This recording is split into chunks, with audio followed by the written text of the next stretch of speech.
Magandang gabi mga idol. Luto tayo ng pakbet ng mga Ilocano. Ayan.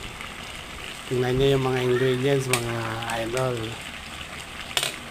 May sitaw, ampalaya, okra, talong,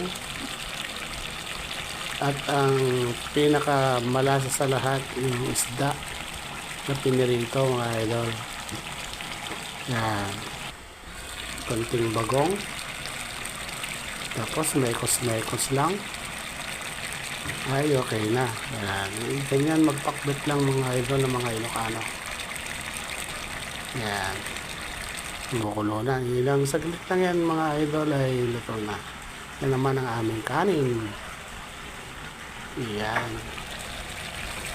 Baka mapapa-underrice yung kakain nito mga idol. Ayan, dinner is ready. Pakbet is ready. Rice is ready. Ayan. Thank you for watching. Hanggang sa muli mga idol. Bye.